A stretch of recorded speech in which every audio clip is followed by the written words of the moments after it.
88. Glória a Deus. Agora não está tendo mais a live ao vivo, né? A partir de agora, a nossa escola será sempre presencial, como também os cultos de terças-feiras, quintas-feiras e de domingo também.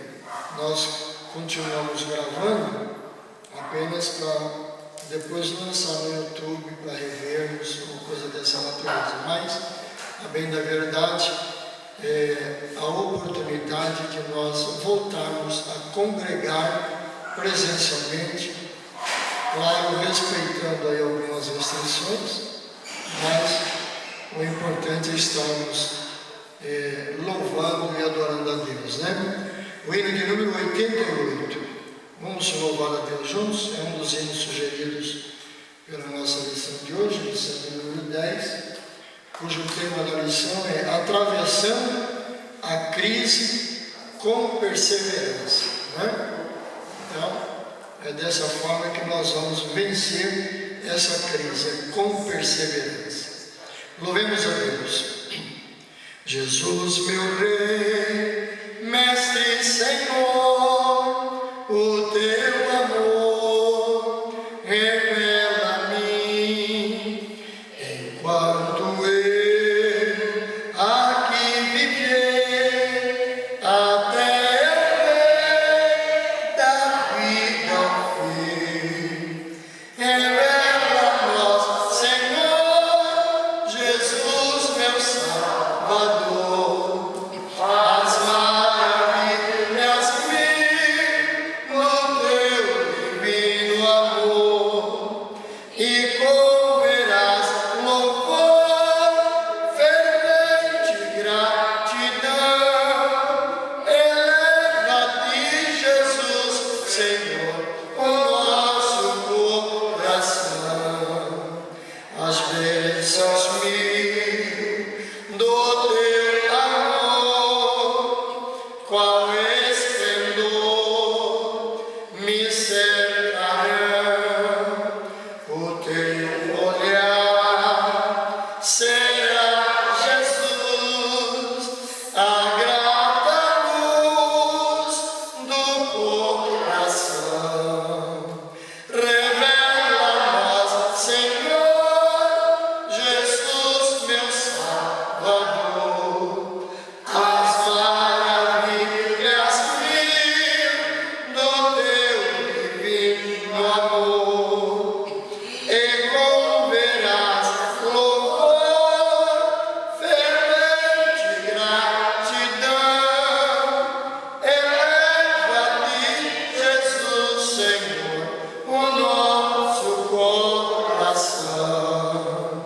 Sorrisos teus verei brilhar, se não andar no mundo vil, desfrutarei, prazer verás, tempo de paz primaveril.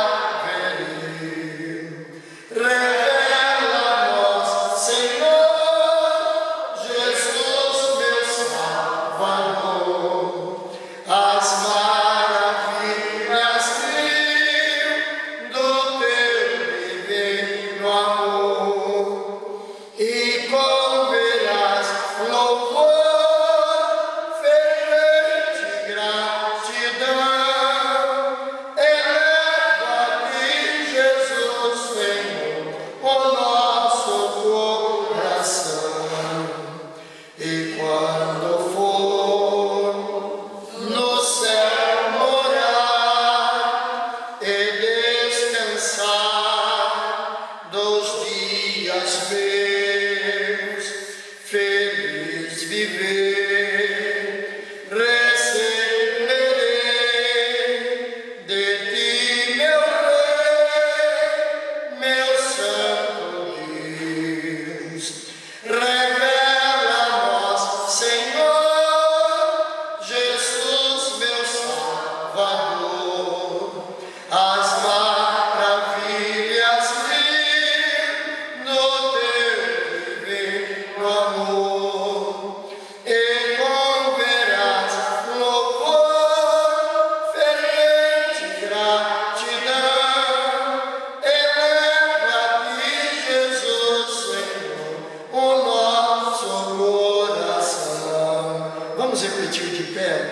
coro. Revela-nos, Senhor, Jesus, meu Salvador, as maravilhas mil do teu divino amor, e converás louvor, fervente gratidão, revela-te, Jesus, Senhor, o nosso coração. Amém? Paz do Senhor, irmãos. Amém. Vamos iniciar a nossa escola. Hoje o assunto é bem conhecido, né? Eu acredito que todos os irmãos conhecem a história de Jó, né? Lição de número 10. Os irmãos que não tiverem revista, podem abrir a Bíblia, né? Em Jó, capítulo 1, do 1 ao 12, para que os irmãos acompanhem, né? Jó, capítulo 1, o verso de número 1 ao 12. Eu vou do 8 ao 12, isso. Conforme o nosso manual aqui, do 8 ao 12, isso.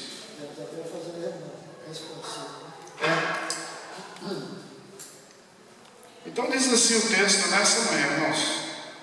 Ou melhor, o título: Atravessando a crise com perseverança. Textual: Foi-me bom ter sido afligido, para que aprendesse os teus estatutos. Salmo 119, verso 71. A verdade aplicada. Diante das crises da vida, o cristão precisa persistir no Senhor, a fim de alcançar a vitória. Objetivo da lição: expor a sutileza de Satanás contra os cristãos, demonstrar a autoridade de Deus sobre Satanás, apresentar a grandeza da misericórdia divina. Texto de referência, né, conforme está nos proposto aqui, Jó, capítulo 1, do verso 8 ao 12, né, que diz assim. Vamos fazer a leitura responsiva, irmãos. Eu vou ler o primeiro verso, né, e os irmãos, o seguinte: E disse o Senhor a Satanás: Observaste tu o meu servo Jó? Porque ninguém há na terra semelhante a ele, homem sincero e reto, e temente a Deus, e desviando-se do mal. Então respondeu Satanás ao Senhor e disse: Porventura tem Jó a Deus de mal? Porventura não o cercaste tu de bens a ele e a sua casa e a tudo quanto tem? A obra das suas mãos abençoaste, e o seu gado está aumentando na terra.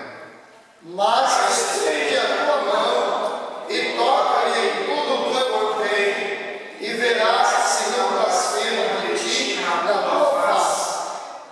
Todos juntos o verso 12, irmãos.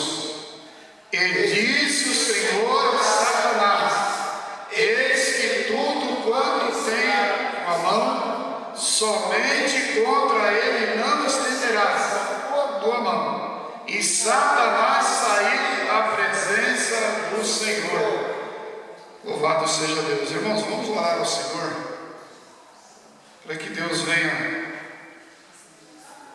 nos abençoar, né? E também a todos os irmãos que estão nas suas casas, né? Quem sabe nesse momento,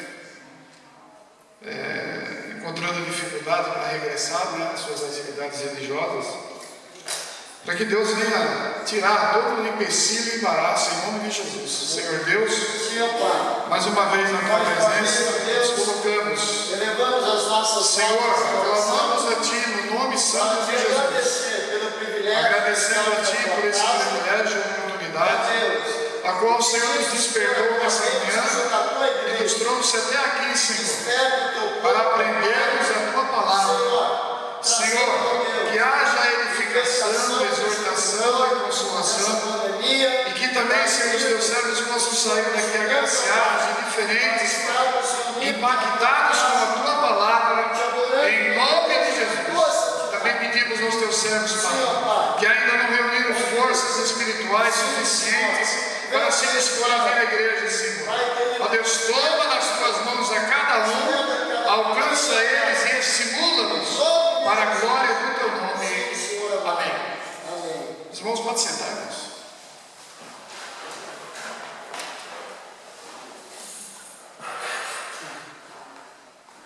Tem 15 pessoas.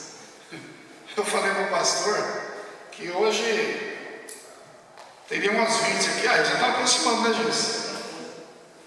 Já está aproximando. Glória a Deus. Meus irmãos, essa história aqui, são 9h20, eu não vou me alongar muito não. Vamos, Jesus, está isso. Essa história aqui, ela é talvez uma das mais conhecidas no meio da cristandade, né? Uma das mais. É louvor que fala de Jó. São vários louvores, né? Porque, com certeza, eu estava meditando e tenho meditado que a história do patriarca Jó, ela serve para nós de estímulo, né? De estímulo para perseverarmos, estímulo para nós nos apegarmos a essa história como modelo, né? E também um estímulo de paciência. Então são basicamente aqui 3 grandes virtudes que nós podemos extrair da vida do patriarca Jó. 3 grandes virtudes, né? Então eu quero te dizer de antemão, se você está sendo provado, aí o remédio, paciência. Se você está desencorajado, aqui está o remédio, tenha fé. Se você está desestimulado, tem um remédio aqui, irmãos. Persevera em nome de Jesus. Amém? Amém. Então aqui está a base do nosso aprendizado nessa manhã.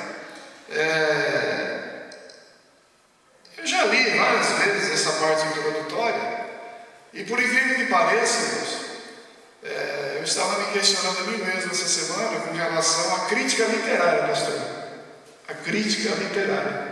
Por quê, irmãos? Os irmãos vão entender. Independente do conteúdo histórico, quando os estudiosos eles pesquisam o texto sagrado, se faz necessária a crítica. Agora, qual é a razão da crítica, irmãos? Para provar a veracidade da Escritura. Esse é o propósito da crítica literária, é como se fosse um resumo, né? Para aprovar ou desaprovar. No mundo intelectual tem essas regras básicas, né? Eu não sei se os irmãos já se atentaram para ler qualquer livro. Quando você olha no final do livro, ali você vai olhar a bibliografia, ou seja, o conteúdo que foi exposto ali, os autores eles dão uma origem para autenticar como verdadeiro e que as pessoas, os leitores, venham recepcionar com um pouco mais de tranquilidade, porque lamentavelmente, irmãos, nos dias de hoje, muita coisa tem sido produzida no mundo literário. Eu não sei se os irmãos pararam já para pensar, mas o que tem de livro de ajuda, irmãos, é algo espantoso. Ajuda psicológica, ajuda filosófica, ajuda econômica, e em particular na internet, que é o nosso veículo, né, muito usado hoje, também tem uma série de listas ali, irmãos, autenticando como verdadeiro, como ajuda, como orientação e como caminho a ser criado. Então eu pude compreender que Satanás ele está usando de todos os artífices que ele pode para tentar desestimular a fé na cristandade. Porque eu me lembro que no século III um dos principais propósitos da igreja foi justamente esse: tirar Jesus do centro. Tiraram Jesus do centro da história e introduziram Maria, a mãe, né? Os irmãos podem conversar com qualquer católico, quando se fala da mãe, eles conhecem a história de cor e salteado, melhor do que a história de Jesus, por incrível que pareça. Então, quer dizer, tiraram Jesus do centro e colocaram Maria. Isso é muito perigoso. E não é à toa que a gente observa, né, que o catolicismo no mundo ainda é proeminente, irmãos. Proeminente. Quer dizer, ainda é a maioria, por incrível que pareça. Os irmãos veem a estrutura, a solidez que desfruta aquela instituição, né? A sua hierarquia, que parece estar intacta, mesmo com todos os problemas que os irmãos têm acompanhado nos últimos anos, que veio para abalar aquela estrutura, mas eles estão intactos.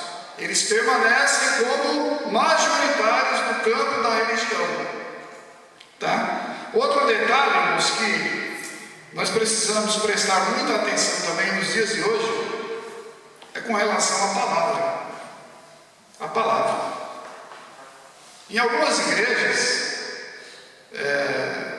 o pastor Léo sabe muito bem disso, em algumas igrejas a palavra também já saiu do centro. Já saiu do centro. Não se prega mais a palavra não é mais o centro principal do culto, ou seja, o princípio do culto, não é mais a palavra. Agora são os louvores. As igrejas, né, elas se constituem em muitos e muitos grupos. Então os pastores, por muitas das vezes, se sentem pressionados, né? Porque precisam arrebanhar, apacentar da melhor forma possível, porque existe uma cobrança ministerial e institucional. Então as pessoas vêm para dentro da igreja e, ou melhor, se introduzem, né? E às vezes se impõem regras absurdas, e às vezes alguns pastores se sentem, por que não dizer, coagidos, né, irmãos? Uma pressão, porque é muito forte a pressão. Às vezes a gente está aqui, né? Aí a gente olha para as pessoas, aí as pessoas aí olham para cá e tem uma visão horizontal, né? Horizontal, mas não sabe o que acontece aqui, por detrás da vida do pastor e a vida ministerial e seus bastidores, não sabe, né? Agora, é uma realidade, irmãos. Então, muitas das vezes, os pastores, para atender a certos interesses, eles acabam cedendo. E a palavra, que é central, né, ela vai ficando fora do centro. Isso é um ardil de Satanás também. Os irmãos estão entendendo? Porque é claro que o louvor, irmãos, faz parte. Mas a palavra, conforme diz a Bíblia, irmãos, a palavra é a que exorta, é a que ensina, a palavra é que estimula, que edifica, é a palavra. O apóstolo São Paulo, ele diz que a fé, ela vem pelo ouvir, e o ouvir da palavra de Deus. Está lá, na Epístola aos Romanos, no capítulo 10 e número 17. Então, ouvir, irmãos, ouvir, né? Então, nessa manhã, eu acredito que os irmãos estão observando aqui o silêncio, né? Eu amo isso, irmãos, eu amo. Claro que como pentecostal também não é disso. A gente ama também quando a manifestação do Espírito se torna realidade no nosso meio, né? Mas eu amo esse silêncio, tá, irmãos? Eu vou citar um texto aqui de Lamentações para os irmãos. O profeta diz, né, que bom é ter esperança e aguardar em silêncio a salvação do Senhor. Então, nesta manhã, eu acredito que o Espírito Santo direcionou os irmãos para cá. Isso não é coincidência, não. Foi o Espírito Santo que direcionou os irmãos para cá. Meus irmãos, e como eu estava falando, essa história de Jó, ela está no capítulo 1 e no capítulo 2, dividida em 3 partes, né? É uma introdução breve com relação à vida desse patriarca, mas uma introdução que a gente poderia considerar de caráter panorâmico, porque o autor aqui ele vai descrever a vida do patriarca de uma forma bem ampla, né? Então nós podemos considerar de forma panorâmica. Porque, não sei se os irmãos já se atentaram, mas dentro do conhecimento bíblico tem o conhecimento regular, o conhecimento básico, o conhecimento panorâmico e o conhecimento monogâmico. Geralmente os doutores, né, eles têm o conhecimento monogâmico. Conhecem em todo o seu contexto a palavra de Deus. Mas nós que somos leigos, né, vamos agradecer a Deus por esse conhecimento básico que o Senhor tem nos dado, irmãos, porque isso é substancial para nós mantermos, ou seja, fazermos a manutenção da nossa fé. Há quem diga que o conteúdo do nosso manual aqui ele é insuficiente. Ele é raso, superficial. Irmãos, eu discordo, os irmãos me perdoem em nome de Jesus, mas como orientador, está aqui o nosso líder da escola bíblica dominical, eu creio que ele também concorda comigo, entendeu? Como orientador, nós precisamos seguir aqui o nosso manual, é o nosso manual. É o nosso manual. Isso aqui houve todo um projeto, uma dedicação, né? Houve todo um processo pedagógico para confeccionar esses 13 assuntos aqui, haja vista, todos eles estão harmonizados com a realidade que nós estamos vivendo. Às vezes as pessoas desvalorizam o divino e valorizam o satânico, pastor. É incrível, né? É o que eu disse aqui no início. Lê vários e vários livros de autoajuda. Tem pessoas que têm lá na sua biblioteca, vários livros, mas não lê um texto da palavra de Deus. Que coisa, né? Não lê e não memoriza. Isso é uma falha pesarosa, vamos dizer, pesarosa. Porque o crente ele precisa conhecer o conteúdo histórico revelado na palavra de Deus. Amém, meus irmãos? O tópico 1, para nós iniciarmos aqui, o tópico 1, os irmãos que tiverem a revista, nós vamos mencionar aqui algo que eu achei de extrema importância para nós. Tópico 1.3. Ele diz assim, irmãos, um livro que retrata o sofrimento humano. O livro de Jó pode ser lido como um esclarecimento a respeito do sofrimento humano nas suas variadas formas. E ele dá o exemplo: física, emocional, familiar, psíquica e espiritual. Diversos autores tentam encontrar respostas para o silêncio de Deus. Arriscam encontrar uma palavra de conforto para aqueles que, por diversos motivos, carregam consigo o gosto amargo da dor. Esse homem era justo, se desviava cuidadosamente de ações que transgrediam a lei de Deus. Ele era um homem que indubitavelmente se desviava do mal. Que coisa linda, né, irmãos? Que coisa linda, né? Mas como todos nós, a crise chegou para ele. A crise chegou para os irmãos aí, irmãos? Eu acredito, né? Quem que não está vivendo um período difícil, né? Quem que não está? O nosso orientador ele vai dizer ainda: recentemente a pandemia que assolou o mundo trouxe sofrimento a muitos cristãos. Diante disso, podemos constatar que as crises não escolhem idade, sexo, classe social. Ela vem para todos. Nesta ordem de ideias, o livro de Jó praticamente sumiu das bibliotecas dos defensores da teologia da prosperidade. A Bíblia relata dezenas de personagens que experimentaram o sofrimento na sua vida. Abel, José, Elias, Jeremias, Daniel, Esther, Paulo e o próprio Senhor Jesus são apenas alguns exemplos. Os irmãos têm uma ideia. Então nós vamos introduzir com esse raciocínio aqui, irmãos. Sumiu das bibliotecas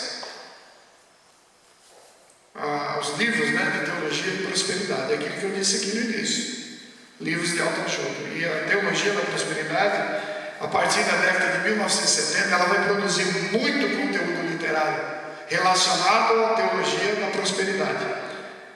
Não que eu não creia, que como crentes existe uma relação, e a Bíblia ela dá ênfase a essa relação, né? você se aproxima de Deus, Ele se aproxima de você. Você pratica o que é justo, se desvia do mal, e você vai agradando vertiginosamente a Deus, e Deus vai te correspondendo, né? Então, dentro desse contexto de teologia de prosperidade, a pobreza, irmãos, ela é uma maldição. O ser pobre é maldição. Por incrível que pareça, eles não consideram o contexto da condição social do indivíduo. Então, ser pobre, dentro desse pensamento, é ser maldito, desconsiderando a classe social em que Jesus mais se afeiçoou, ou seja, mais atenção Ele deu, que eram os pobres. Os irmãos sabem, tá? Os irmãos sabem. No entanto, irmãos, eu entendo que, de acordo com o Salmo 112, está ali um registro, né? Uma bússola, um manifesto, dizendo sobre as bênçãos, as beatitudes que o pobre tem, entendeu? A tranquilidade, entendeu? Então eles mesclam a palavra prosperidade, intitulando prosperidade com riqueza, ignorando que a prosperidade, a principal prosperidade, e que está registrada no contexto bíblico, é a nossa salvação em Cristo. Eles praticamente distorcem, invertem esse valor, tá? Porque ser pobre no mundo pentecostal e do ponto de vista bíblico é uma bênção, tá? Mas, meus irmãos, esse é um detalhe. A crise, ela veio devastadora, conforme está dizendo aqui o bispo Abel, né? Devastadora. Os irmãos sabem que quem mais foi afetado foi os micros e os pequenos empreendedores. Os médios também, mas tem lá as suas ressalvas, eles têm lá os seus recursos, capital de giro, que diz assim a linguagem, né? Fundo de reserva, e não foram tão impactados que nem foram os micros e os pequenos, também os sacoleiros, que dependem dessas vendas para se sobressaírem. Afinal, é o recurso mensal que vai lhes proporcionar a garantia das suas contas pagas. Então, milhares e milhares de pessoas, irmãos, eles foram impactados com essa crise. Isso é terrível. Essa semana eu estava vindo aqui no mercado com a Isabel, e eu vi ali perto de uma transportadora com várias vans escolares. Inicialmente eu tinha 3 folhetos no bolso, né? Aí eu parei para conversar com os rapazes, entreguei o folheto e eu fiquei impressionado. Mano, já pensou, a pessoa com um carnê, às vezes desse tamanho aqui, ó. Os irmãos sabem como é que as coisas funcionam. O carnê fica pagando e não tem o serviço. Irmãos, é terrível. É terrível, né? Então, quer dizer, tem que buscar meios alternativos para garantir a subsistência, né? Então, eles estavam ali carregando, carro novinho, sabe? Mas vai fazer o quê, irmãos? Todos nós não estamos livres. E justamente é o que relata o nosso orientador nessa manhã, tá? E ele coloca como pano de fundo, ele coloca como base da nossa argumentação a história do patriarca Jó. A história do patriarca Jó. E eu concordo com ele, Franciel, por quê? Vale a pena.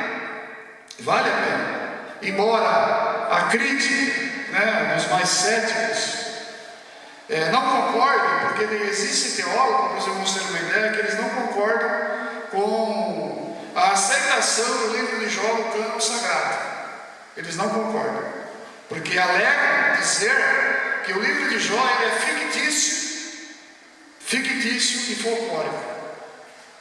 Quer dizer, eles desconhecem a verdade histórica, porque estava eu pesquisando na Bíblia de estudo pentecostal, eu pude observar, irmãos, que Jó, ele é um cidadão arábio. Embora contemporâneo de Abraão, de Isaac e de Jacó, mas ele é um cidadão arábio, um homem que de alguma forma chegou ao conhecimento da palavra de Deus para ele, e ele aceitou, e assim palmilhou toda a sua vida com base nessa fé autêntica e verdadeira. Isto mostra ele através do seu testemunho, pois o escritor, quem diga que foi Moisés, né? Ele vai dizer: havia um homem na terra de Uz, cujo nome era Jó, e esse homem era sincero, reto, temente a Deus e desviava-se do mal. Então são 4 virtudes que agregaram na vida de Jó durante toda a sua vida. Porque a Bíblia vai dizer que ele viveu em média de 140 anos a 200 anos. Coisa interessante isso. De 140 a 200 anos. O texto ainda vai dizer, dizendo, e nasceram-lhe 7 filhos e 3 filhas. E era o seu gado 7.000 ovelhas e 3.000 camelos, e 500 juntas de bois, e 500 jumentas. Era também muitíssima gente ao seu serviço, de maneira que esse homem era maior do que todos os do Oriente. E iam seus filhos e faziam banquetes em casa, de cada um no seu dia. E enviavam e convidavam suas 3 irmãs a comerem e beberem com eles. Sucedia, pois, que tendo decorrido o turno de dias de seus banquetes, enviava Jó e o santificava e se lamentava de madrugada, e oferecia holocaustos, segundo o número de todos eles, porque dizia Jó: porventura pecaram meus filhos e blasfemaram de Deus no seu coração. Assim o fazia Jó continuamente. Então aqui está, irmãos, a figura, desse patriarca. E o texto aqui está descrevendo parte da personalidade de Jó. Que coisa linda, né? O verso de número 4, ele está no verso 3, ele está dizendo que Jó era o maior. E a gente não sabe se era simplesmente maior em bens, se era simplesmente maior em caráter, moral e fé. Não sabemos. Sabemos que a Bíblia dá um destaque todo especial para esse homem. O apóstolo Tiago, na epístola, no capítulo de número 5, no verso de número 11, ele vai dar uma pincelada. E olha, irmãos, que passaram-se milhares de anos, mas a história, o testemunho desse homem ainda vai estar vivo na mente dos discípulos. Tiago chega a dizer que nós devemos olhar a paciência e a perseverança de Jó. É uma das exortações que a Bíblia nos traz. Então Tiago ele diz, que é digno, é notório, de nós observarmos a vida do patriarca. Então ele cita aqui 2 virtudes, a paciência e a perseverança. Louvado seja o nome de Jesus. Mas o que me chamou a atenção aqui, lendo o assunto, no verso de número 5 também, Jó 1:5, foi a preocupação de Jó com seus filhos. É algo maravilhoso, porque o texto está dizendo que ele levanta-se pela manhã, bem de madrugada, e costumeiramente ele faz sacrifícios com oferendas a Deus pelos seus filhos. Que coisa linda, né? Então nós observamos aqui, irmãos, que além de externar paciência e perseverança, Jó também, ele serve de modelo para nós como pai, ou por que não dizer como mãe, porque o mundo em que o patriarca viveu era regulamentado pela normativa patriarcal. Então dentro desse ambiente, os irmãos sabem que Jó tem uma característica toda poética, Então dentro desse ambiente, as mulheres, elas eram marginalizadas, tidas como secundárias e muitas das vezes figurantes, ou pessoas desprezíveis. Mas vamos ver no verso 20, depois o comportamento que o texto vai dar, ou seja, o relato para a mulher de Jó, que é muito, como é que eu vou dizer, meu Deus, é muito desclassificada nesse ambiente por causa de um desabafo, vamos assim dizer, de um desabafo. Mas por hora vamos nos atender, ficar atenciosos para esse texto.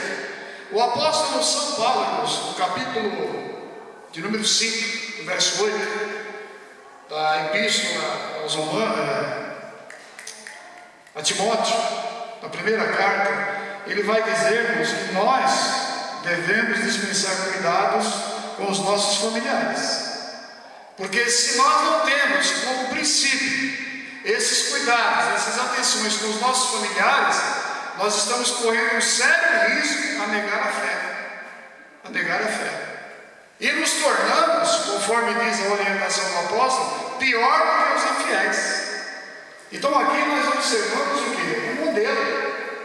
O modelo da vida desse patriarca. Ele se preocupava com os seus. Ele levantava de madrugada para oferecer holocaustos e interceder em favor dos seus filhos, que talvez não professavam a mesma fé. Que coisa linda, né, irmãos? Mas aqui nessa manhã, eu paro para perguntar: como está o nosso relacionamento com os nossos familiares? A palavra de Deus nos exorta amorosamente, irmãos, como que está o nosso relacionamento com os nossos familiares, ou os nossos entes queridos, a nossa prole. É natural, irmãos, em uma relação familiar entre pai e filho, filho e pai, essa questão afetiva é natural. E Jó aqui, embora o texto não revele, mas nós podemos deduzir que Jó tinha uma certa afetividade, uma afeição com seus filhos. Com seus filhos. E ele se dispunha pela madrugada, né? Isso era característico de Jó, em oferecer sacrifícios e holocaustos a Deus. Olha que coisa linda, irmãos. Que coisa linda, né? Então eu acredito que os irmãos sabem o valor que tem a intercessão. Muitas das vezes no nosso rol nós temos pessoas, né, de personalidade que nos desagrada, de personalidades contrárias à nossa, e às vezes é difícil. Os irmãos sabem que família perfeita, irmãos, é mito. Família perfeita é mito, né? Mas uma exortação de amor a Bíblia está nos dando aqui nesta manhã. Nós precisamos nos afeiçoar, nós precisamos dispensar a atenção para a nossa família. Afinal, a igreja ela começa em casa. A igreja ela começa em casa, né? Quer dizer, a família ela é o reflexo da sociedade. Se hoje a sociedade está do jeito que está, é porque nós podemos olhar o que é a família. Famílias desestruturadas, desafeiçoadas, ou seja, desprovidas de tudo, de tudo. De tudo, de todo conhecimento, e em particular do conhecimento bíblico. Tá? Então, quando nós olhamos as autoridades, né, eu particularmente eu tinha esse defeito na minha vida. Graças a Deus o Espírito Santo está me moldando, porque uma certa feita um ancião me repreendeu duramente nisso. Porque a gente vai pela maioria, né, o povo apontando o dedo, né, apontando o dedo. E ele chamou-me em particular, saborosamente, falou assim: não, Valdir, não faça isso.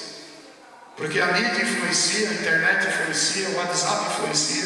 E é interessante, Jesus, que todas as notícias que veiculam, né, o negócio vai rápido. E às vezes a gente não para projetar aquela informação, né, para digerir de forma racional, e a gente acaba passando para frente. Quer dizer, é aquela avalanche, né? É aquela avalanche. E ele me chamou e falou assim: irmão Valdir, hoje o mundo está desse jeito porque a família está desestruturada. Olha para a tua família. Irmãos, aquilo para mim foi algo maravilhoso, claro. Uma lapada, né? Uma lapada, né? Mas eu entendi, Gilson, porque a Bíblia revela que a natureza do cristão ela é diferente.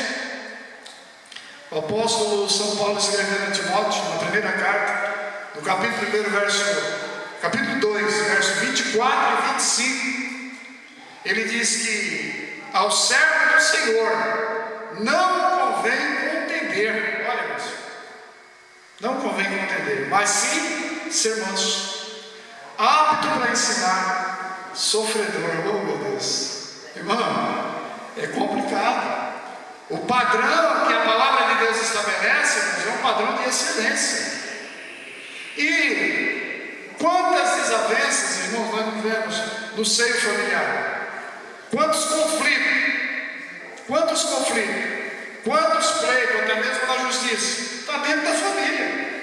Então, irmãos, como cristãos, a palavra de Deus ela nos exorta a seguirmos os moldes do patriarca Jó, sermos intercessores.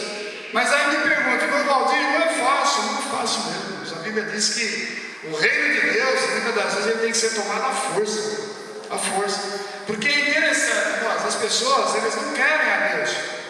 Eles não querem se moldar dentro desse comportamento bíblico e muitas das vezes ficam criticando, apontando o dedo. Eles acham que nós somos santos, 100%, que já estamos no patamar de superioridade. Mas eu quero dizer aqui uma coisa, irmão. Se porventura você tem fracassado no seu relacionamento familiar, clame a Deus, porque o Senhor vai te dar condição de você ser modelo, semelhante à postura que Jó toma aqui, modelo. Deus vai te dar graça, você vai ser modelo. Não importa se eles estão te criticando por causa da tua personalidade, porque existe um detalhe, quando você é sincero, você incomoda. Quando você é sincero, você incomoda, você desperta muitas das vezes a antipatia, às vezes dentro da sua própria casa. Porque a verdade ela dói, a verdade nua e crua ela dói. E quando se trata de comportamento, o negócio muda. Santa Rama, só ele que é salvo. É assim que funciona. Mas sabe o que é isso? É a luz do Senhor que está brilhando na tua vida.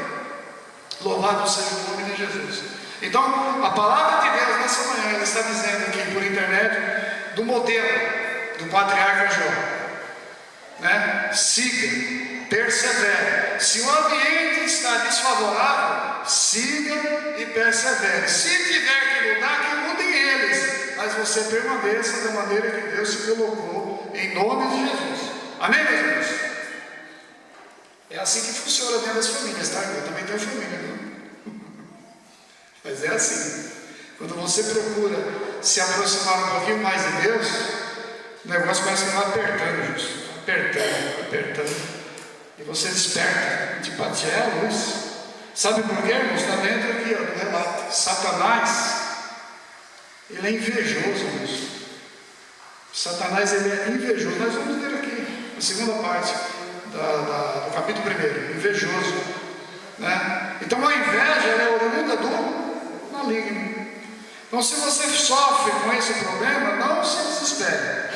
Se você está orando, procurando pautar a sua vida dentro desses princípios que nós estamos falando aqui, olha, sinceridade, retidão e temer a Deus, que é uma das virtudes principais que a Bíblia nos recomenda, fique tranquilo, porque Deus é contigo, Deus vai te amparar, Deus vai te socorrer na hora certa. Por mais que seja a sua dificuldade, o seu problema, persevere.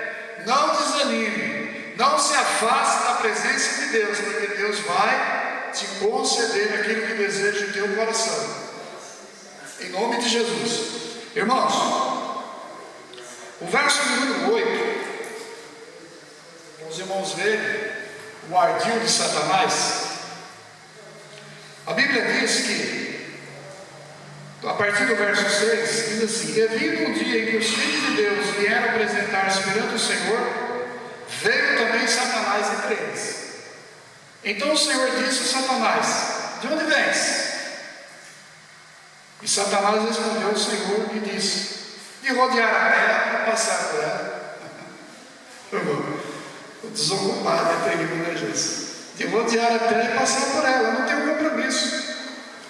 Agora, o que eu acho impressionante, irmãos, é que essa atitude comportamental de Jó, ela desperta a atenção de Deus.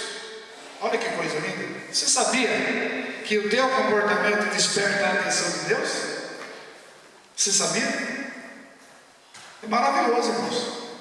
Mas é interessante que, às vezes, a gente se sente tão indiferente, né? Puxa vida, me dobrou o joelho, algo meio estranho, né, Jesus? Mas é justamente nessas horas, que Deus ele contempla, ele começa a olhar o teu comportamento. Outro detalhe importante que eu pude observar: quando você dá testemunho na sociedade, é como se fosse uma oração. Aquilo sobe com um cheiro suave às narinas de Deus. Que coisa maravilhosa, né? Muitas das vezes, em conflito com o vizinho, às vezes com o parente, você se resigna, abaixa a cabeça, deixa a mansidão incorporar você, aquilo sobe com um cheiro suave diante de Deus, porque Deus é justo. E a Bíblia diz, meus irmãos, no livro de Provérbios, os irmãos que tiverem a Bíblia aí, vamos meditar nesse texto para autenticar como verdadeiro o que eu estou falando aqui. Provérbios capítulo 15, olha que coisa maravilhosa, irmãos. Provérbios capítulo 15. Eu creio que o Senhor ele vai estar falando conosco nessa manhã. Esse assunto aqui não veio em vão. Provérbios 15, verso 3, diz assim, olha: os olhos do Senhor estão em todo lugar, contemplando os bons, não os maus, e os bons. Aleluia. Então, irmão, fica tranquilo. Se você está procedendo dentro dessa pauta, conforme registra aqui o capítulo 1 de Jó, fica tranquilo, que o Senhor, Ele vai te absolver. O Senhor vai trazer ao teu encontro aquilo que você tanto pede. Louvado seja o nome de Jesus. Não se perturba não, porque o inimigo das nossas almas, ele luta dioturnamente contra a família. Contra a família. E é interessante nós observarmos dentro dessa visão, que se desestruturou a família, desestruturou a sociedade. Desestruturou a mulher, desestruturou o homem. Quer dizer, ele é ardiloso, irmãos. Ele é ardiloso, ele tem as suas estratégias. E nós vamos ver isso aqui. Como que ele age? Louvado seja o nome de Jesus. Meus irmãos, a Bíblia, ela traz para nós revelações. Afinal, é o próprio Espírito que fala por intermédio dessa palavra aqui. É o próprio Espírito que fala por intermédio dessa palavra. Por isso que muitas das vezes nós precisamos estar sensíveis para entender a revelação. Porque é como o Dr. Rodrigo Silva diz, né? A Bíblia não é para ler, é para estudar. E é isso que nós estamos fazendo aqui nesta manhã, irmãos. Amém? Você já ouviu inúmeras pregações e inúmeras palavras relacionadas ao livro de Jó. Mas o Senhor preparou para nós esse domingo aqui, para nós estarmos refletindo sobre o modelo, as virtudes que esse patriarca agregou na sua vida e passou para a posteridade. Afinal, já faz mais de quase 4.000 anos. Que coisa linda, né, gente? Que coisa linda. Um árabe, um estrangeiro, que alcançou graça diante dos olhos de Deus, a ponto de Deus dizer para Satanás: olha lá o meu servo Jó, homem fiel, sincero, reto, se desvia do mal. Será que Deus pode dizer isso para nós? Olha lá o irmão Valdir, homem sincero, reto, fiel, se desviando do mal. Será que Deus pode dizer isso para o Gilson? Olha lá o meu servo Gilson, aleluia. Olha lá o meu servo Franciel, homem sincero, reto, se desvia do mal, né? E Satanás, irmão, ele vai se imbuir de um argumento, porque ele é mestre, né, em filosofia, ciência, psicologia, ele é mestre de tudo. Olha só, irmãos, a resposta que ele vai dar no diálogo. No diálogo. Verso 8. E disse o Senhor a Satanás: observaste tu, meu servo Jó? Porque ninguém há na terra semelhante a ele, homem sincero e reto, temente a Deus e desviando-se do mal. Agora, olha só, irmãos, olha só, a réplica, né? Olha só a réplica. Então respondeu Satanás ao Senhor e disse: porventura teme a Jó de balde? Ou seja, teme a toa a ti? Porventura não cercaste tu de bens a ele e a sua casa e a tudo quanto tem? A obra de tuas mãos abençoaste, e o seu gado está aumentando na terra. Mas estende a tua mão e toca-lhe em tudo quanto tem, e verás se não blasfema da tua face. Os irmãos estão vendo aqui, irmãos? Então, aqui, segundo a Bíblia de Estudo Pentecostal, Satanás usa aqui um argumento duplo, né? Ele condena Deus, chamando Deus de indulgente, né? E condena Jó, censurando o servo de Deus de interesseiro. Olha que coisa interessante, né? Não é à toa que quando ele dialogou com a mulher lá no Jardim do Éden, ele foi convincente, né? Ele foi altamente traiçoeiro e logrou êxito. Mas aqui Deus está mostrando para ele uma outra realidade. Deus está mostrando para ele aqui um homem que tem como caráter a integridade, a sinceridade, que se desvia do mal. Agora, o que mais me chama a atenção desse texto, o que mais me chama a atenção é que ele era o único na terra. Que coisa maravilhosa, né? Que coisa maravilhosa. Então faz sentido. Faz sentido todo esse despertamento de Deus, essa alegria na parte de Deus, em ver que diante daquela sociedade ainda havia um homem temente que se desviava do mal. Louvado seja o Senhor. Então, para nós também, nós vamos fazer a aplicação aqui. Vale a pena nós pagarmos o preço, se desviarmos do mal, procurarmos andar em retidão e sermos tementes. Afinal, o temor, ele é o principal patrimônio do cristão, segundo diz os sábios. Não é a casa, não é carro, não é isso, porque tudo isso é perecível, tudo isso fica. Tendo em vista a duração da nossa vida, que é muito curta, né? O salmista Davi, ele vai dizer que a duração da nossa vida é de 70 anos, né? Com uma aberturazinha, né? De mais 10, quer dizer, 80 anos. Só que esses 10, a pessoa quando chega aos 80 não tem mais aquela qualidade de vida que tinha até os 60, 70 não tem. Isso está lá no Salmo 90, no verso de número 10, para os irmãos terem uma ideia. Não chega, então é muito curto, é muito passageiro. Então às vezes é melhor você se sacrificar, ser sincero, ainda que ele venha pagar um preço, mas estar harmonizado com o Espírito do Senhor. Afinal, o Senhor está contemplando os bons e os maus, né? E dentro desse diálogo aqui de Satanás e Deus, o Senhor, Deus mostra para ele que não era porque ele era abençoado, não é porque ele era rico que ele temia ao Senhor. Aquilo era uma virtude, era um princípio. Afinal, o temor, ele precisa ser agregado na nossa vida. O que é temor, irmãos? Respeito, consideração, isso é temor, tá? Em todos os lugares, aonde eu estiver, eu preciso ser um sacerdote. Interessante que o Espírito do Senhor me faz lembrar aqui nessa manhã uma argumentação que é muito usada no meio tradicional. Embora os luteranos eles sejam os precursores da reforma, né? Através do monge Martinho Lutero, mas existem dois ensinamentos que eu admiro, que faz parte da teologia deles, né? Quer dizer, é a liberdade do indivíduo. Liberdade do indivíduo, você é livre para fazer o que você quiser, tá? E o sacerdócio universal. Então Lutero ele compreendia, gente, que o sumo pontífice ele não poderia ostentar esse título só para si. Não. Então na visão de Lutero, os papas estavam cometendo um sacrilégio, porque na visão de Lutero, conforme o aconselhamento de Pedro, os irmãos que tiverem, pegar a Bíblia em 1 Pedro 2, para os irmãos entenderem o que significa o sacerdócio universal de Cristo. 1 Pedro 2.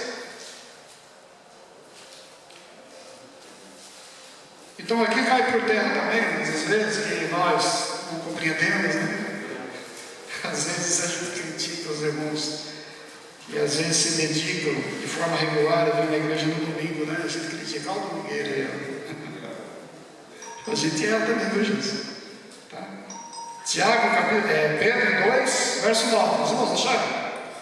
Diz assim, irmãos, olha: mas vós sois a geração eleita, o sacerdócio real, a nação santa, o povo adquirido, para que anuncieis as virtudes daquele que vos chamou das trevas para a sua maravilhosa luz.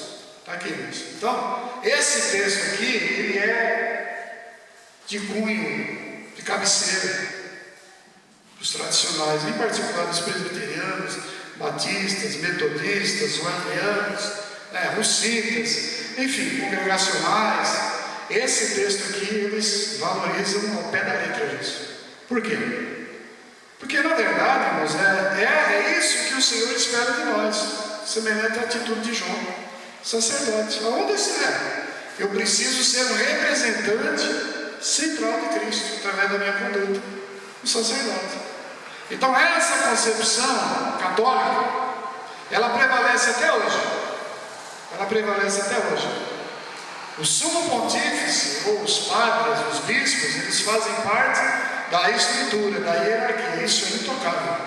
Então, dentro do protestantismo, as coisas começam a mudar.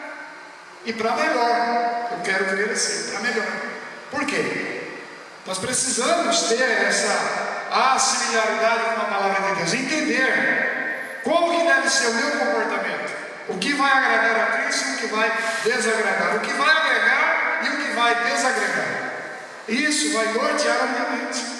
E vai me habilitar a viver de uma forma melhor. Afinal, é o que diz o sábio, né? O que está bom pode ser melhorado. O que está ruim, eles vão tomar cuidado, que pode piorar, né? Aleluia. Então aqui, meus irmãos, nós observamos esse detalhe da personalidade de João, um sacerdote. Um sacerdote que levantava holocaustos. Como que nós aplicamos isso aqui na nossa vida, irmãos? Quando muitas das vezes você curva o seu joelho, ali é um holocausto que você está levantando a Deus. É como se fosse uma torre de vigia que você está edificando ao Senhor. Louvado seja o nome do Senhor. E isso sobe como cheiro suave na mão de Deus. Agora, nós precisamos tomar cuidado. Precisamos tomar muito cuidado. Por quê? O nosso relacionamento familiar, ele precisa estar em harmonia. Por quê? Senão, as nossas orações elas vão subir, mas a resposta não vai vir. É impressionante isso, né? É impressionante. E às vezes a gente acha que não, mas isso é uma realidade. Muitas das vezes até a nossa oferta. Até a nossa oferta. Deus não recebe. Tá? Jesus nos disse lá no capítulo 18 de Mateus que se nós tivermos qualquer pendente com o nosso próximo, o que nós devemos fazer? Deixar a nossa oferta diante do altar, antes de oferecer, e se reconciliar com ele lá. Se reconciliar, isso é duro, irmãos. Isso é duro. Mas é a figura do sacerdote de Cristo, do sacerdócio real, santo, puro e imaculado. Então esse é o comportamento que nós precisamos agregar na nossa vida, um comportamento ético e moral, e também social. Afinal, o escritor aos Hebreus, no verso 14 do capítulo 12, ele diz: segui a paz com todos e a santificação, sem a qual ninguém verá o Senhor. Olha, isso é muito forte, mas precisa ser falado. Precisa ser falado. Tá? Porque nós vamos ver aqui atitudes corretas com motivações erradas. Tá? Vocês vão ver. Irmão, Satanás ele sai da presença do Senhor. E ele é rápido, ele tem pressa. Ele tem pressa. Tá? Então diz o texto aqui, a partir do verso 13 até o 19, que veio sobre a vida de Jó espada, fogo e tempestade. Depois vocês leem em casa. Olha, espada, fogo e tempestade. Tudo isso em menos de um ano. Quer dizer, o homem hoje está milionário e amanhã ele vai ser pobre. Que coisa, né? Sabe o que é isso? É inveja. É inveja. É inveja. Não esteja você pensando que o teu vizinho, o teu adversário não está te contemplando. Que ele observa o seu comportamento. Porque a tua luz, a luz que está na tua vida, ela incomoda. Quem é essa mulher? Como é que é o comportamento dela? Irmãos, isso é inveja. Faz parte, né? Faz parte. Mas aqui nesta manhã nós precisamos entender entender esse modelo de exemplo que nós devemos seguir, não nos habituarmos e nos apegarmos demasiadamente a livros de autoajuda, às vezes até horóscopo, sabe, irmão? Tem gente que ele não sai de casa se não lê o horóscopo dele. Tem crente assim, gente. É o horóscopo. O signo tem. Aleluia. Irmão, nós somos humanos. Estamos em meio a certas influências. Tarô, gente, tarô. Eu tive a felicidade, mas eu vi um certo Deus chegando ali na lotérica, bravo, né? Eu não falei nada, eu disfarcei. Eu vou disfarçar porque não fica bem, né, irmão? Terminou fazendo uma pula assim. Bom, mas é a natureza humana, a gente tem que ser tolerante, tá? A gente tem que ser tolerante. Só que tem um detalhe: nós precisamos denunciar essas obras. Paulo, escrevendo na comunidade cristã de Éfeso, né, afinal era um inferno aquele lugar. Aquele lugar era um inferno, foi ser usado. Mas Éfeso, quando fala Éfeso, era um inferno. Mas tinha cristão ali, autêntico e verdadeiro. E o apóstolo, no verso de número 11, no capítulo 5, ele vai dizer: não comuniqueis com as obras infrutuosas das trevas, mas antes condenais, denunciais. Ó, você está errado. O verdadeiro amigo é isso, viu? Você está errado, não se apluma. Isso não, hein? Toma cuidado, hein? Você tem um compromisso. Você é sacerdote. Irmãos, é maravilhosa a palavra de Deus, tá? Mas em relação aos pentecostais, os irmãos me desculpem, tá, irmãos? Mas presbiterianos, luteranos, eu acredito que teologicamente eles estão num nível um pouquinho superior. Patamarzinho, né, gente? Vamos bater palma para eles, né, gente? Vamos bater palma para eles, né? Porque se aplicam. Eles se aplicam. E é interessante que culturalmente esse povo é fantástico, né? Fantástico esse povo. Mas eu louvo a Deus pela minha confissão de fé. Deus me chamou aqui, né? Eu preciso valorizar, né, gente? Eu preciso valorizar em nome de Jesus. Eu amo esse silêncio aqui, irmãos. Eu amo esse silêncio. Claro que algumas vezes, quando o Espírito de Deus quer movimentar, aí não. Mas eu amo esse silêncio aqui, tá, irmãos? Porque os irmãos estão ouvindo a palavra de Deus e estão sendo edificados, encorajados, em nome de Jesus. Meus irmãos, do verso 13 ao verso 19, é a segunda parte, né? Então aqui nós vemos os ardis de Satanás, tá? Como se não bastasse, irmãos, ele desinstituiu a joia de uma forma, sabe, impactou a vida do homem. E o que Jó vai fazer? Verso 19. Ele vai reclamar, irmãos? Ele vai murmurar? Diz assim, olha, verso 20, melhor, verso 21, Jó 20. Então Jó se levantou, rasgou o seu manto, rasgou a sua cabeça, e lançou em terra, e murmurou, reclamou. Não, mas ele adorou. Olha, mas aí eu paro para fazer uma breve reflexão dos irmãos. Irmãos, como adorar nessa circunstância, Deus? Hein? Como adorar nessa circunstância? As suas perdas esse ano foram consideráveis? Quem não perdeu esse ano, Jesus? Quem não perdeu? Ou melhor, deixou de ganhar, né? Aquele crente não perde, ele deixa de ganhar, tá? Porque nós temos um Deus, que provê meios, ele cria caminho. Ele cria caminho. Então nós precisamos da sua presença.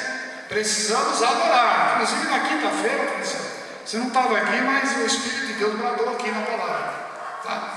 Foi algo maravilhoso, né? Quer dizer que para quem sabe entender, quer dizer, o Senhor falou assim: eu queria vergonha, toma cuidado, então tem uma postura. Foi assim, amorosamente que a palavra falou, tá?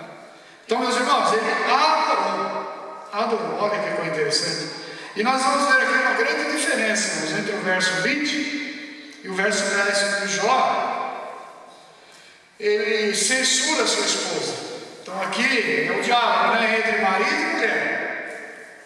Mulher e marido. Jó vai censurar a sua esposa. Mas vamos se atentar um pouquinho aqui para essa parte. Jó adorou. Olha, irmãos. E aqui eu quero argumentar com os irmãos com relação à atitude correta com motivação certa e a atitude correta com motivação errada. Lamentavelmente, irmãos, hoje é fato, mas falamos agora há pouco aqui com relação à teologia da prosperidade. As pessoas, eles querem o abençoador. Não, eles querem a bênção, mas não querem o abençoador. Eles não querem. Eles não querem. Tá? As igrejas hoje, elas estão lotadas. O movimento neopentecostal estão lotados. Tem um culto às 7, às 9, às 11, às 13, às 15. Irmão, é uma rotatividade. É uma rotatividade. As pessoas entram e saem, não se conhecem, não têm o privilégio que nós temos aqui, ó. Olhar na face do Gilson, na face da irmã, na face do Franciel. Eles não têm esse privilégio. Sabe por quê? Porque isso é um falso evangelho. Evangelho autêntico e verdadeiro, ele promove, olha, confraternização, koinonia e comunhão. Esse é o evangelho verdadeiro. As pessoas entram e saem, não se saúdam, não colungam. Irmãos, isso não é o evangelho. Verdadeiro é isso. Aqui, ó, poucas pessoas, nós estamos comungando, daqui a pouco, graças a Deus, né, o Senhor já tem preparado um cafezinho. É isso, gente, que nós precisamos. Ainda que uma vez no domingo. E lamentavelmente ainda existem pessoas que falam, ó, domingueiro. Irmão, eu entendo a vida cotidiana aqui em São Paulo. Não é fácil. Principalmente quem paga aluguel. Eu não sei se os irmãos já observaram, mas tem uma conta aí, irmão, que só pela graça, que eles estão reajustando talvez da maneira que querem, conta de luxos. Irmãos, não é fácil, irmãos. E normalmente a maioria do cidadão brasileiro é tudo baixa renda, irmão. Porque não me venha falar que quem ganha 3 mil reais é classe média, não. Isso é mentira dos economistas, da Fundação Getúlio Vargas, da FIP, é mentira.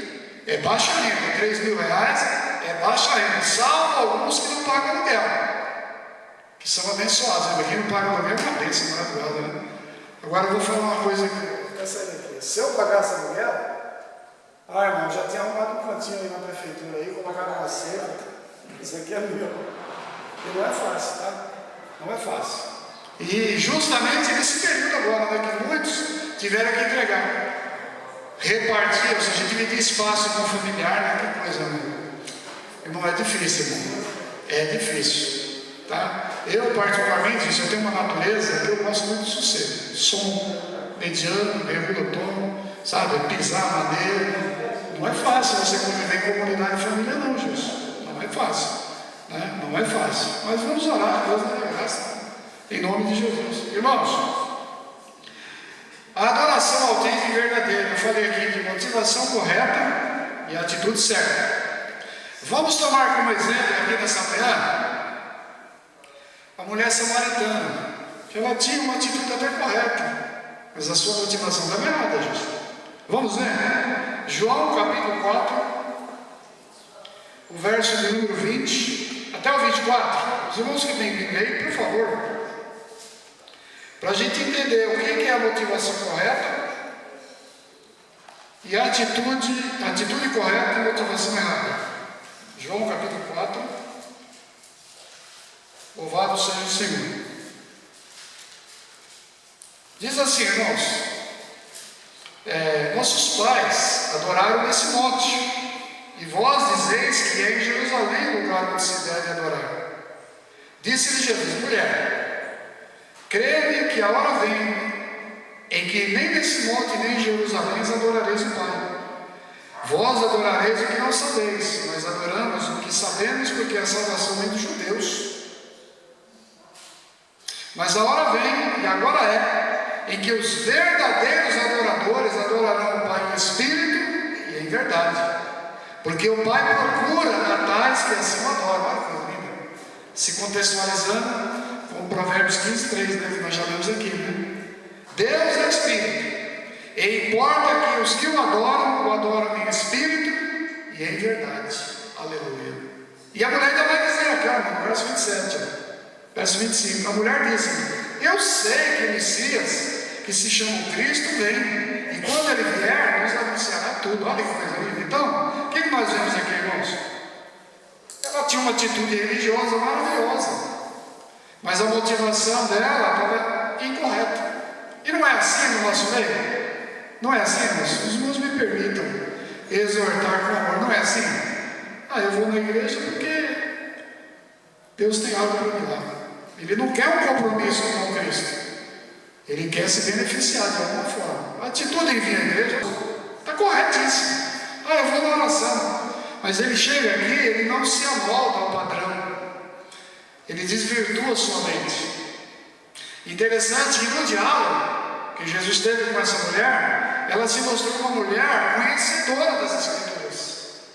Não, nossos pais adoraram lá no monte. Vocês dizem que é em Jerusalém. Quer dizer, havia uma intriga muito forte entre essa classe judaizante aí, irmãos. Por quê? Desde a divisão do reino, quando as 10 tribos se assentaram lá no norte, capital da Síria, e as 2 tribos, as 2 tribos de Judá ficaram em Jerusalém. Então houve um conflito, porque Jeroboão ele introduziu, segundo diz os teólogos, uma nova religião, e muitos aderiram àquela religião. Nós falamos sobre isso aqui várias vezes aqui nesse trimestre, Então houve um conflito desde aquela época, desde talvez 700 anos antes de Cristo, e aquilo se perpetuou, uma intriga familiar entre os próprios irmãos. Algo que jamais deveria acontecer, mas foi assim que aconteceu, e se perpetuou, se enraizou, se enraizou.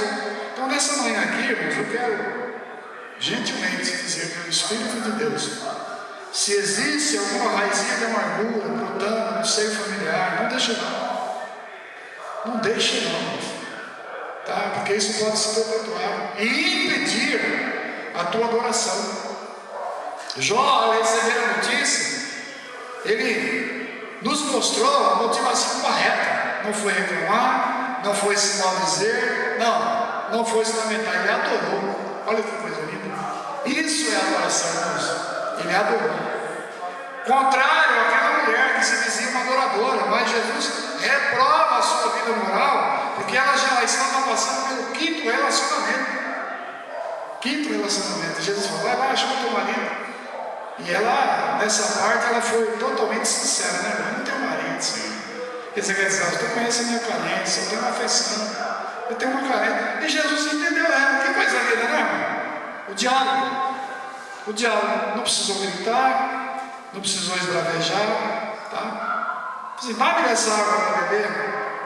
Senhor, mas eu sou mulher samaritana, tu és judeu, mulher. Se tu soubesse quem te pede água para beber, tu não só lhe daria água, e ele te daria o quê? O Espírito, diz o texto. Então ela disse: Senhor, então dá-me dessa água aí para mim beber. Que coisa maravilhosa. Ela aceitou o plano de Deus na vida dela, irmãos. E o texto mais adiante vai dizer que ela saiu evangelizando: olha, eu encontrei o profeta, eu encontrei o Messias. Ela creu, ela deu credibilidade. Então isso, irmãos, é a diferença do verdadeiro e autêntico adorador. Muitas vezes a tua atitude está correta, está corretíssima, mas a motivação está errada. Nós precisamos urgentemente corrigir isso na nossa vida. Amém, irmãos? Quantos? Isso eu posso dizer aqui, porque é escola, que dizimam, ofertam, fazem voto, e a vida não muda, gente, fica patinando na mesma coisa. Eu me refiro à vida espiritual, irmão? Fica ali, estagnado, não muda. Quer dizer, tem algo errado, essa adoração aí precisa ser consertada. Mas Jó, ele nos deu o exemplo de verdadeiro adorador. Para nós finalizarmos, irmãos, nós vamos entender que Deus, ele honra a fé. Ele honra a fé. E nós precisamos estar atentos para entender o propósito de Deus. Porque existem significativos exemplos, Jó é um deles, de fé, de perseverança. No tópico 3, o nosso orientador ele diz que servir a Deus em meio às dificuldades. É preciso manter a confiança em Deus. Eu não estou lendo tudo, porque o tempo. Aquele que confia no Senhor não recua. E é preciso ter experiências com Deus.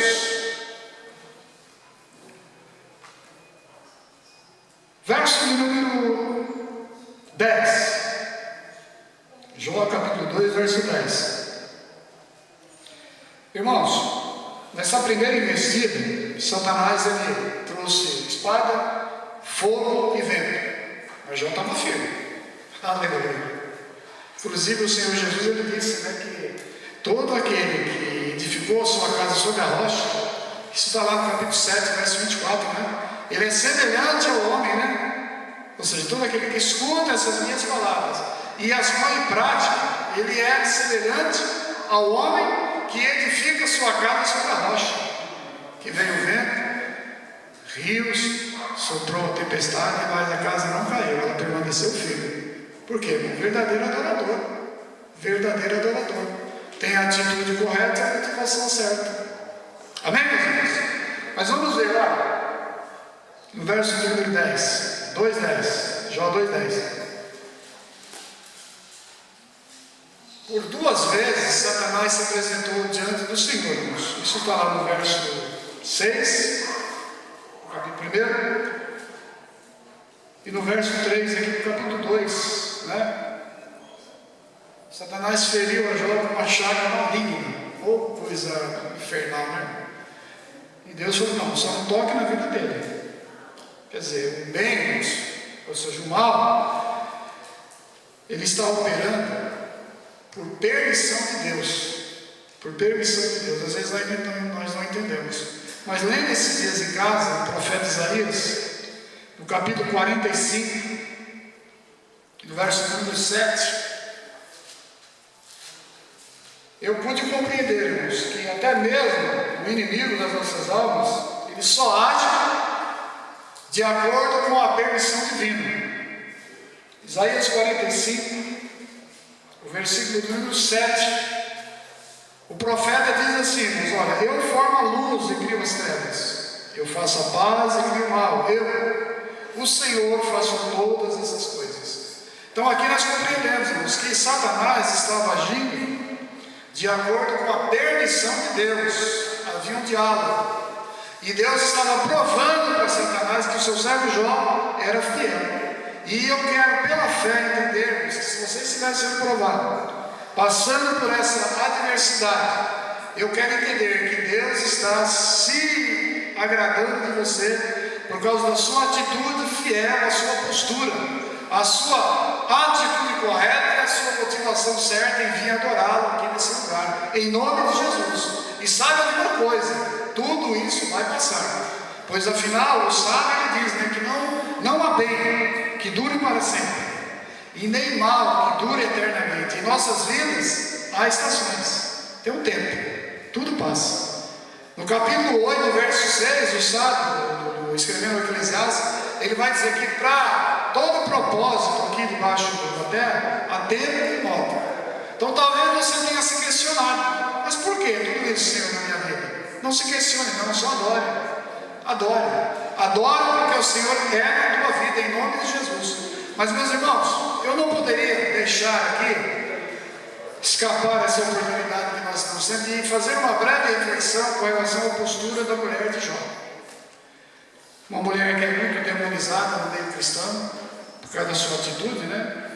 Uma mulher que é muitas das vezes discriminada, e também no seu meio de convívio, na sua época, né? Que era um meio patriarcal. A mulher, ela vai dizer, né?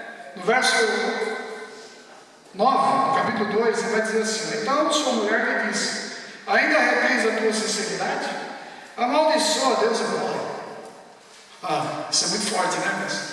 Amaldiçoa a Deus e morre.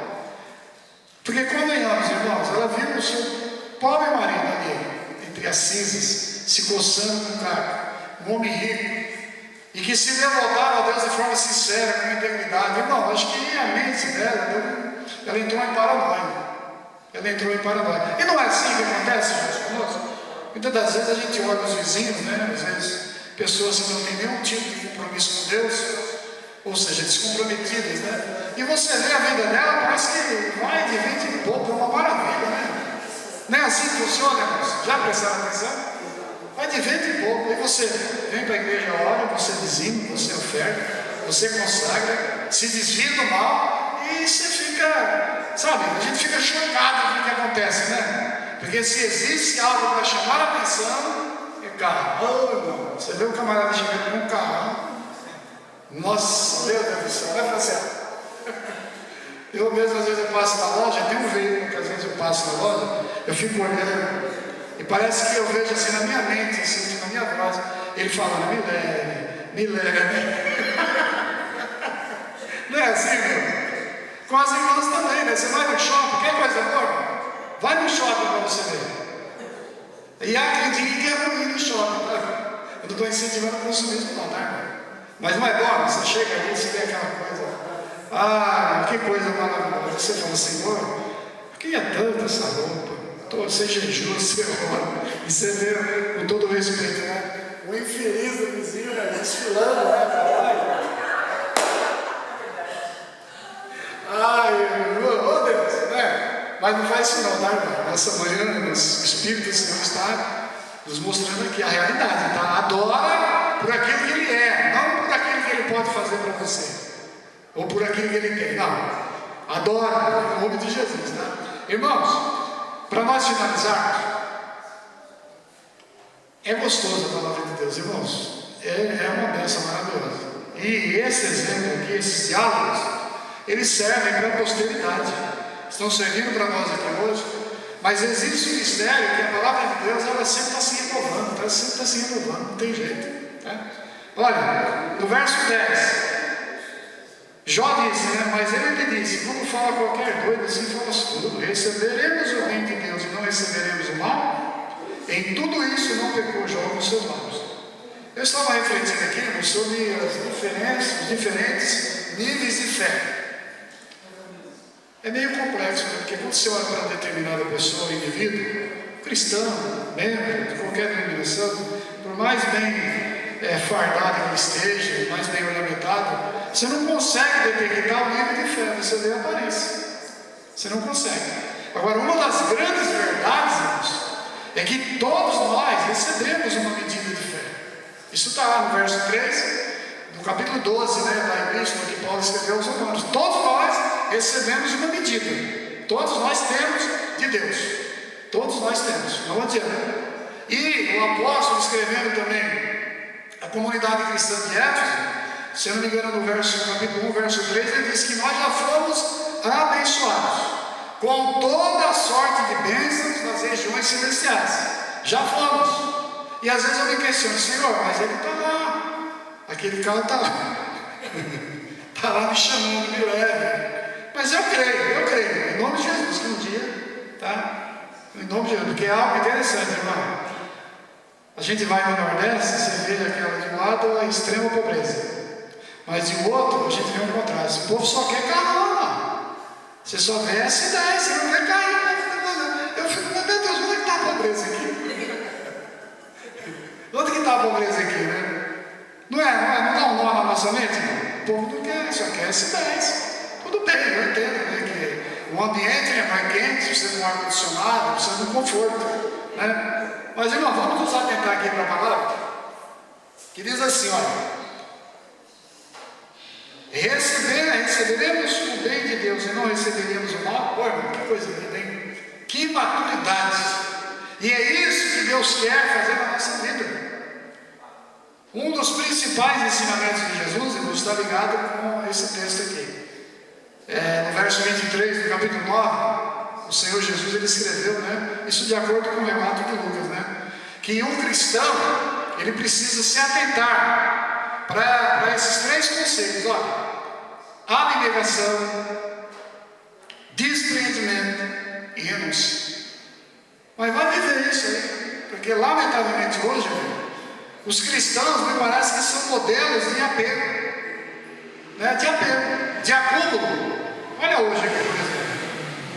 Hoje, por ser um dia excepcional, deveríamos estar todos reunidos aqui. Todos. Mas as pessoas são apegadas, elas querem sempre algo mais. Isso é do ser humano. Mas o ensino cristão, ele está baseado nisso, no desapego. Não é no acúmulo.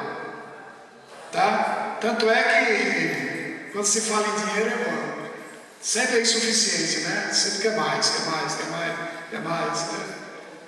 Parece a sanguessuga, né? Dá. O provérbio diz que a sanguessuga tem duas filhas, né? Dá, quero mais. O sábio, no verso 10, no capítulo 5 do Eclesiastes, ele vai dizendo aqui: o que ama o dinheiro nunca se farta de dinheiro. O que ama a renda nunca vai se fartar da renda. Então aí existe o que? Entre um extremo e outro tem o que? O suficiente. Mas vai assimilar, agregar o suficiente na sua vida, vai. Você tem ali, gente, para manter as suas contas básicas, tudo certinho. E você sempre fica de olho, que é uma coisinha a mais, né? Mas a palavra de Deus nessa manhã está nos exortando, irmãos. Vamos buscar o suficiente e adorar o Senhor por aquilo que Ele é, e não por aquilo que Ele pode fazer, em nome de Jesus. Mas, meus irmãos, para nós finalizarmos, vamos olhar aqui um pouco da atitude da mulher de Jó.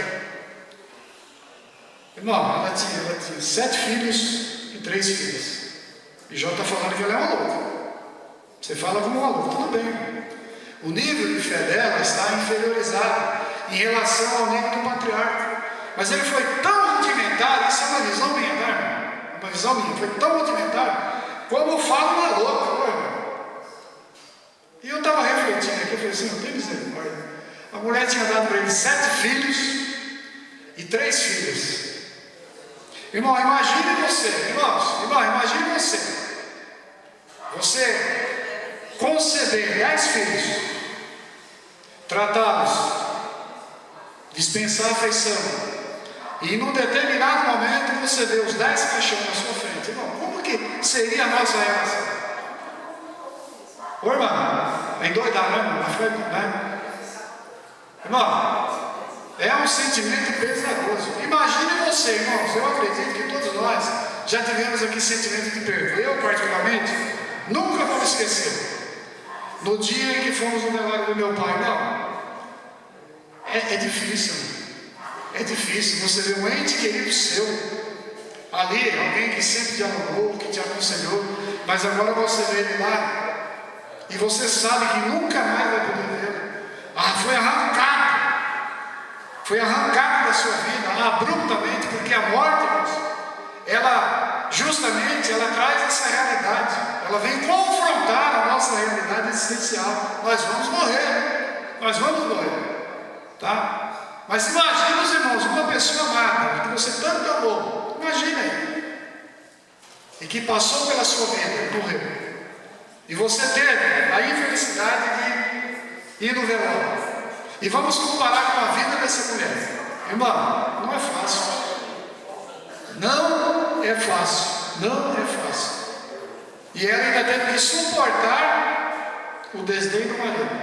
A Bíblia, ela mostra a figura de Jó como um exemplo, como um modelo. É aceitável. Mas nas entrelinhas nós precisamos perscrutar e entender que a postura de Jó, no meu entendimento, foi um pouco agressiva para uma mulher dele. Ô irmão, 7 mulheres, 7 homens e 3 mulheres, é tudo. Talvez a sua dor, o seu questionamento não foi nem por causa da riqueza, porque lamentavelmente, viu, Jesus? A vida tem nos mostrado que muitos relacionamentos se dissolveram por causa disso. Enquanto tem um bem bom, né, irmão? Enquanto tem um bem bom, as coisas vão bem, mas acabou o subsídio financeiro, acabou o casamento. Mas eu quero crer que nessa manhã aqui, irmãos, os irmãos que convivem aqui, não olham, não enveredam por esse caminho, em nome de Jesus. Mas ele me disse: como fala qualquer doido, assim falas tu. Receberemos o bem de Deus e não receberemos o mal. Em tudo isso não pecou Jó com seus lábios. Agora aqui, irmãos, existe algo aqui que nós precisamos meditar. A Bíblia vai dizer, na Epístola aos Romanos, no capítulo 3, verso 13, que todos pecaram, que não há um justo. E a gente lê esse episódio aqui, Jó está se destacando aqui, em caráter, digamos assim, de exceção à regra. Porque a Bíblia diz que não há um justo, e eu creio nisso. Não há justo, pelo menos nós somos educados assim, desde que eu vim para a igreja. Olha, não há justo. Não há justo, é pela graça, é pela fé, e eu creio, e devemos crer assim. Mas Jó, eu creio aqui, irmãos, que Deus está justificando ele. Porque as suas características aqui não eram tão maravilhosas, segundo o que nós estamos vendo aqui, não.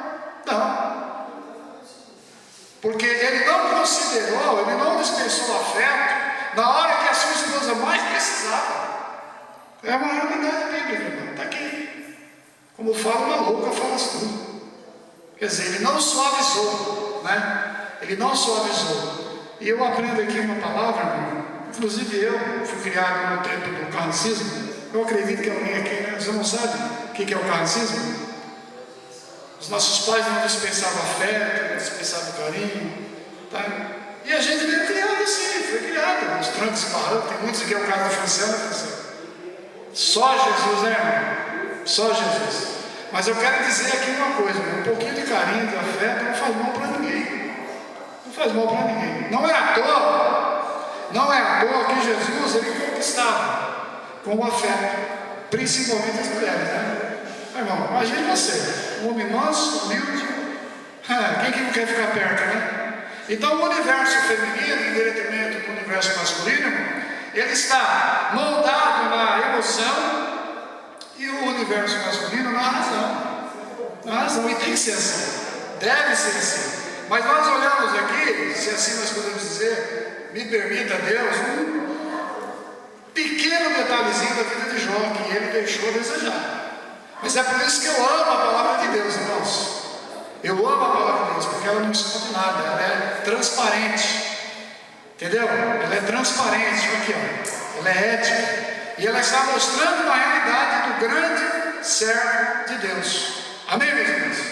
Então vamos procurar entender a palavra e nos moldar dentro desse padrão que Jó estabelece para nós aqui. Sim, porque ele é um homem que dispensa perseverança, ele é um modelo de fé e de paciência. E nesses tempos ruins em que nós estamos vivendo, vamos acreditar numa coisa, irmãos. Vamos acreditar numa coisa: que Deus pode tudo fazer por nós, em nome de Jesus. Irmãos, no capítulo 42, eu já vou finalizar, tá? No capítulo 42, né, de Jó, os irmãos que tiverem Bíblia aí,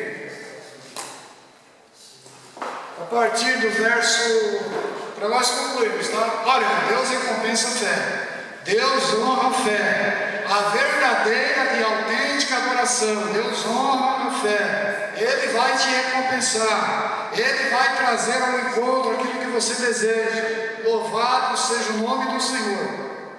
Versículo 12, versículo 13, 12 e 13, irmãos acharam? Para nós finalizarmos. Diz assim: e assim abençoou o Senhor muito o estado de Jó, mais do que o primeiro, porque teve 14 mil ovelhas. Os irmãos lembram no começo? 7 mil ele tinha. Deus está restituindo 14, tá? 6 mil camelos. Os irmãos lembram? Ele tinha 3 mil. O Senhor está restituindo, está colocando 6 mil, tá? 1.000 juntas de bois e 1.000 jumentas. Ele tinha 500. Deus está restituindo em dobro. Deus está colocando 1.000 para ele. Olha que coisa linda. Também teve 7 filhos e 3 filhas. Deus é fiel. Deus não fica devendo nada para ninguém. E eu creio pelo Espírito Santo do Senhor que Ele vai te recompensar. O teu sofrimento, a tua amargura, a tua dura, Deus vai trazer, Ele vai surpreender para você.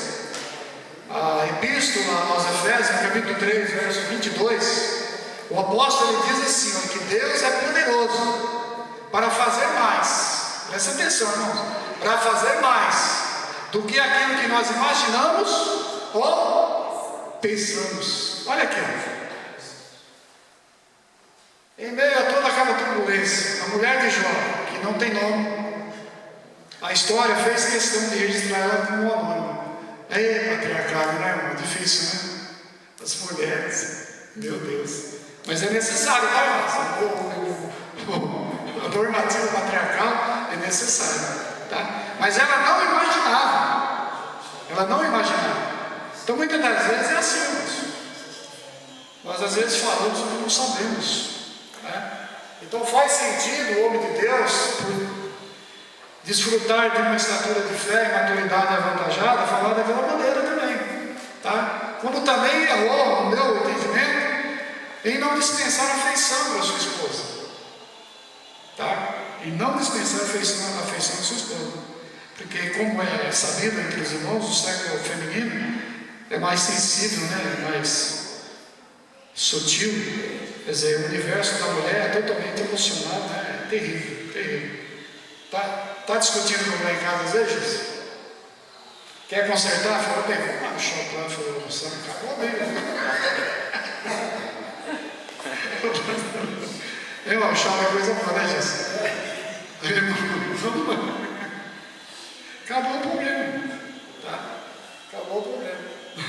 Mas, irmão, eu quero fazer aqui 4 considerações, eu fiz questão de escrever, para a gente concluir, tá? Diz assim, irmão, olha. Nessa lição de hoje, nós precisamos tirar aqui algumas verdades, tá? Olha, primeiro, nesse mundo, infelizmente, vamos sofrer, tá? Eu não quero ser portador de mau agouro, não, mas, que nem diz os índios Cherokee, né? Notícia ruim era portador de mau agouro. Não, aqui é a Bíblia, né? Aqui é a Bíblia. Nesse mundo, infelizmente, vamos sofrer, pois Deus precisa permitir que Satanás opere o mal e seu engano seja desmascarado. Essa é a realidade. Ele opera o mal porque o seu engano tem que ser desmascarado e Deus glorificado e adorado, tá? Número 2, embora Deus não permita a tentação que não possamos suportar, às vezes o sofrimento é muito grande e nos leva a momentos de insanidade. É o caso da mulher de Jó, tá? Um momento de insanidade, a gente não aceita. Como humanos, nós não aceitamos. Por quê? Deus tem um plano para cada um de nós. Nós não entendemos. Deus tem um plano e Ele está agindo. Ele está agindo, tá? Número 3, Deus é paciente com a nossa revolta e desabafo. Muitas das vezes nós somos insensatos. Deus está pacientemente tolerando, tá? Número 4, essa é forte, irmãos. Essa aqui para mim, nossa. Quem tem sensibilidade crítica, meu Deus, precisa descer, né, na olaria. Nunca julgue os motivos de revolta de alguém, pois você não tem condições de se colocar no seu lugar para entender a sua dor. O final do meu avô dizia uma coisa: você está vendo o teu próximo sofrendo? Põe tua barba de molho. Não vá com hipocrisia, não. Às vezes o que acontece na hora do velório, né? Ô irmão, eu senti, você sente nada, irmão. A dor é minha. É meio controverso, né? Mas é uma realidade. Essa dor é minha. Você pode externar ali superficialmente, mas só quem perde é quem sabe. É o caso da mulher de Jó, entendeu? 7 filhos e 3 filhos. Irmão, não é fácil. A gente às vezes recebe um SMS, já fica turbado, né, Jesus? Agora imagine a morte da família inteira. Louvado seja o Senhor. Então vamos colocar a nossa barba de molho. E para finalizarmos aqui, podemos entender que nenhuma dor é eterna, pois um dia Deus fará justiça pelos seus e responderá a todas as nossas perguntas, principalmente aquelas cujas respostas nunca vamos encontrar aqui na Terra. Uma bibliografia que vale a pena os irmãos lerem, irmão, nem um filho criança, os irmãos vão entender. Deus sabe que sofremos. E assim como Deus sofreu ao ver seu filho lá na cruz do Calvário, nós também devemos atribuir uma parcela de sofrimento nesta vida. Amém? Deus nos abençoe, que o Espírito do Senhor possa confortar e falar ainda melhor em cada coração. Amém? Amém. Deus continue abençoando o irmão Valdir. Eu vejo muita gente falando da história de Jó, né? Tem até louvor que diz aí que no lugar de Jó a gente faria o mesmo, teria a mesma fé, mas eu tenho 3 filhos, irmãos. Eu acho que nenhum de nós agiríamos como Jó agiu, né? É muito fácil, né? E é interessante isso que o Valdir falou agora no final, com a conclusão. Na realidade, a gente não tem capacidade de se colocar no lugar do outro. A gente tenta, a gente fala que... A gente pode até se entristecer, Valdir. Quando eu vejo um irmão passando por um problema difícil ou uma perda muito grande, a gente se entristece, né, com a dor do irmão, mas a gente não sente a mesma dor. né? A gente não tem essa capacidade, então a gente não pode julgar. E eu vejo muita gente, até já vi vários pregadores, né, falando da mulher de Jó, que ela é mulher que não cria em Deus e que... Mas, irmão, se coloca no lugar da mulher, né? Você não se coloca no lugar, né? Então é impossível a gente conseguir sentir o mesmo que o nosso irmão sente. A gente sabe que o sofrimento, ele vai bater na nossa porta em algum momento. Isso é fato, para todos nós.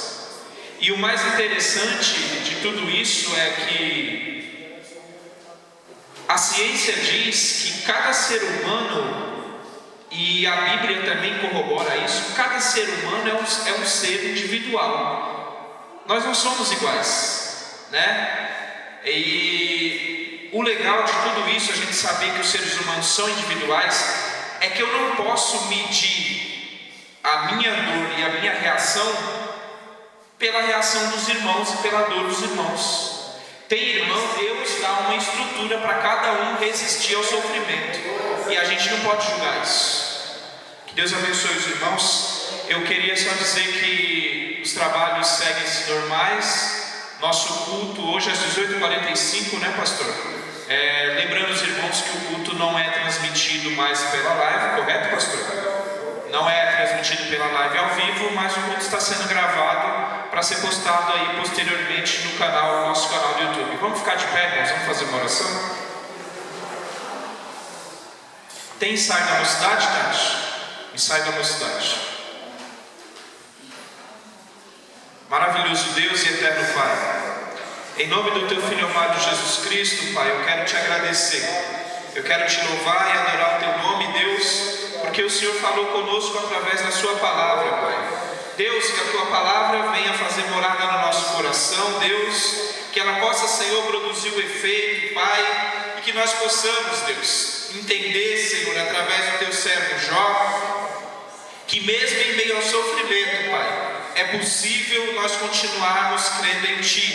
Deus, nós sabemos também que mesmo o Senhor permitindo o nosso sofrimento, o Senhor é aquele também que nos tira do sofrimento, Pai. Então faça, Deus, todos os irmãos que estão passando por sofrimento entenderem, Pai, que o choro pode durar uma noite, mas que a alegria vem pela manhã, Pai. Em nome de Jesus, Deus, conforta os corações daqueles que têm sofrido, Pai, e abençoa os Teus servos que têm passado necessidade. Jesus, eu Te peço que nos despeça, Senhor, agora na Tua santa paz, e nos abençoa, Senhor, para estarmos aqui à noite adorando o Teu santo nome. Deus, eu Te peço e Te agradeço por todas essas bênçãos, em nome do Teu Filho amado Jesus Cristo. Amém. Está encerrado em nome de Jesus.